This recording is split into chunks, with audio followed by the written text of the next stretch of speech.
Shabbat Shalom Mevorach, j'espère que vous allez bien, que vous avez passé une bonne semaine. Paracha de cette semaine, Parashat Tazria Metzora. La paracha nous parle d'un sujet qui est extrêmement important, que malheureusement il n'est pas assez discuté, pas assez développé, que ce soit par les rabbanim, moi le premier, que ce soit dans les livres qu'on lit, le sujet de la gravité de la faute du Lachon Hara, de la médisance.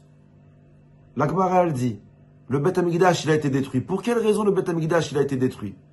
Le premier Beth Amikdash, il a été détruit parce qu'il n'y avait pas de Torah, il n'y avait pas de mitzvot, il y avait de l'idolâtrie. Mais le deuxième Beth Amikdash, où il y avait la Torah, il y avait les mitzvot, il y avait des mikvaot, il y avait la nourriture cachère, tout le monde était religieux. Pourquoi le deuxième Beth Amikdash, il a été détruit?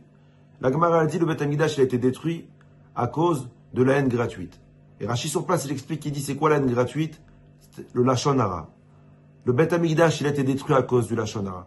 Et aujourd'hui, si le Beth Amikdash, il n'est pas reconstruit, c'est toujours encore à cause de cette faute-là, du Lachon Hara. Cette faute qui nous suit, qui nous pourrit notre vie. C'est à cause de cette faute-là que Yosef il a été vendu en Égypte parce qu'il a parlé du Lachon Hara sur ses frères. C'est à cause de cette faute-là que les Juifs ils ont passé 210 ans en esclavage en Égypte. Moshe Rabbeinu il a dit Atayadati, maintenant je sais. Moshe Rabbeinu dit je me suis toujours posé la question, quelle faute vous avez fait pour qu'Hachem il vous punisse pendant plus de 210 ans d'esclavage? Et Moshe il dit à Datan Va'aviram, c'est parce qu'il y a du Lachon Hara entre vous. Cette faute qui malheureusement jusqu'à aujourd'hui, vous savez combien de Lachon Hara il y a dans le peuple juif. Alors, on doit travailler sur cette faute-là pour essayer de nous améliorer. C'est écrit dans le livre de Télim. Alors tout le cours que je vais vous faire aujourd'hui, c'est basé sur le livre du Chafetz Chaim, d'accord? Shmirat HaLashon. Le Chafetz Chaim il dit, c'est écrit dans Télim, Miaïch Chafetz Chaim Oev Yamim Lirotov. Quelle personne veut avoir une longue vie? Quelle personne va avoir droit au monde futur? Les deux mondes, ce monde-là et le monde futur. Et David Amelech, il dit dans Télim, Netzor leshoncha mera. Fais attention à ne pas critiquer. Fais attention à ne pas parler du Lachon Hara sur les autres. Rabbi Shimon Bar Yochai, que c'est dans pas longtemps, c'est Eloula, il écrit dans le livre Zohar HaKadosh. Et il dit à Kadosh Baruch Hu, il peut pardonner toutes les fautes. À Kadosh Baruch Hu, il a les épaules larges. Il peut pardonner toutes les fautes. Mais Rabbi Shimon dit, il y a une seule faute que Akadosh Baruch Hu, il a du mal à pardonner, c'est le Lachon Hara. Hachem, il n'arrive pas à pardonner le Lachon Hara. Hachem, il peut pardonner une personne qui ne mange pas kasher. Akadosh Baruch Hu peut pardonner une personne qui transgresse le Shabbat. Mais une personne qui parle du Lachon Hara, Akadosh Baruch Hu, il n'arrive pas à lui pardonner. Et le Zohar, il explique, il dit, parce qu'Akadosh Baruch Hu, chaque juif pour lui, c'est son enfant. Comment tu peux te permettre, toi, de critiquer son fils? Alors que Akadosh Baruch Hu soit en colère contre lui parce qu'il ne fasse pas Shabbat. Que Akadosh Baruch Hu soit en colère contre une personne parce qu'il ne mange pas kasher, c'est quelque chose. Mais que toi, tu critiques son fils parce qu'il ne fait pas Shabbat. Que toi, tu critiques son fils parce qu'il ne mange pas kasher, c'est Akadosh Baruch Hu, il ne te permet pas. Vous savez, c'est écrit dans le livre du Chafetz Chaim que le Lachon Hara, il est considéré plus grave que l'idolâtrie, que le meurtre et que la débauche. C'est pas écrit, Stam, c'est écrit dans la Gemara. La Gemara dit comme quoi le Lachon Hara, il est plus grave que les 3 péchés capitaux. Comme il faut faire attention à ce qui sort de notre bouche. Chafetz Chaim il dit qu'une personne qui parle, je vais vous lire dans les mots, tellement que c'est beau, Mechila. Je vais vous lire dans les mots. Chafetz Chaim il dit on va monter à 120 ans au ciel et à Kadosh Baruch Hu, on va voir plein de mitzvot que nous avons fait dans notre vie, mais qui ne sont pas inscrits dans le livre. Des Shabbats qu'on a fait qui sont pas écrits, les tfilines qu'on a mis qui ne sont pas écrits. Alors on va dire à Kadosh Baruch Hu, attends, mais Hachem il manque plein de mitzvot que tu n'as pas notés. Ils sont où toutes les mitzvot que j'ai fait? Et à Kadosh Baruch Hu, il va te dire mon fils, il y a une règle. Celui qui parle du Lachon Hara, il perd ses mitzvot et il donne ses mitzvot à la personne qui l'a critiqué.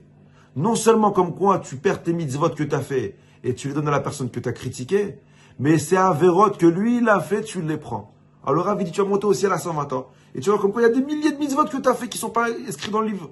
Tu vas dire à Kadosh Baruch Hu, c'est ça la justice. On dit qu'Hachem il est émet. Elle où la vérité? Elle où la vérité? Il me manque des centaines de fois où j'ai mis les tefilines. Il me manque des centaines de Shabbatot. Il me manque des centaines de Kippour. Ils sont où toutes les mitzvot que j'ai fait? Et Akadosh Baruch Hu, il va te dire, quand tu as critiqué Moshe, toutes tes mitzvot qui sont parties chez Moshe. Et tu vas avoir plein d'avérotes que tu n'as pas fait. Tu vas dire, ça va être écrit, Parashat Tazria, Moshe il a pris la voiture. Tu dis, attends, Hachem, mais j'ai pas pris la voiture. Moi je suis chômeur Shabbat depuis que je suis petit. Akadosh Baruch Hu, il va te dire, comme tu as critiqué ton prochain, alors tu as pris ça avérote. Tu perds tes mitzvot pour la personne que tu as critiquée et tu lui donnes et tu prends la avérote de la personne que tu as critiquée. Est-ce que ça vaut le coup pour 1 minute de Lachon Hara de perdre toutes tes mitzvot? Et on sait combien c'est difficile d'avoir les mitzvot. Shabbat, il sort à 11h du soir à Paris. On sait combien c'est difficile d'avoir un Shabbat. Est-ce que ça vaut le coup de perdre un Shabbat qui sort à 11h du soir pour une critique qui va durer 10 secondes et entre nous, qui lui fera aucun mal parce que lui, tu peux le critiquer jusqu'à demain, il continuera à réussir. Netzor leshoncha mera. Combien c'est important de faire attention à sa bouche. Alors pour cette raison et plein d'autres, la Torah dans la paracha de cette semaine, elle nous dit que celui qui parle du Lashon Hara, à l'époque du Beth Amikdash, il devenait lépreux. Et pendant une semaine, il sortait du camp des Juifs. Pendant une semaine, personne ne le calculait. Et tu peux t'appeler Moshe Rabbeinu, il était lépreux parce qu'il a critiqué les Juifs, sa main est devenue lépreuse. Tu peux t'appeler Miriam Anevia, et comme tu as critiqué Moshe, tu es devenu lépreux. Elle est devenue lépreuse. Il n'y a personne qui est protégé. Celui qui parle, il est puni. Et je finis. Ouais, vous allez me dire, oui, mais c'est à l'époque, ça. Aujourd'hui, il n'y a plus de lèpre. Aujourd'hui, il n'y a plus de Beth Amikdash. Et regardez ce que le Chafetz Chaim dit. Il dit, à l'époque, il y avait le Beth Amikdash. Alors, il y avait une possibilité de se réparer. Alors, qu'est-ce qu'Akadosh Baruch Hu faisait? Celui qui parlait du Lashon Hara, c'était son cœur, c'était son corps qui prenait le coup, il devenait lépreux et il devenait pur. Le Chafetz Chaim dit aujourd'hui qu'il n'y a plus de Beth Amikdash. Le corps, c'est plus le corps qui prend le coup, c'est la Neshama. Chaque fois qu'on parle du Lashon Hara, c'est pas ton corps qui devient lépreux, c'est ta Neshama qui devient lépreuse. Une personne qui est lépreux, on le met en dehors du camp. Une personne qui parle du Lashon Hara, on n'écoute pas la tefila de sa Neshama. Une personne qui est lépreux, on le met en dehors du camp. Une personne qui parle du Lashon Hara, on n'écoute pas la Torah qui sort de sa Neshama. Donc combien c'est important aujourd'hui de faire attention à ce qui sort de notre bouche. Bracha v'atzlacha la semaine prochaine.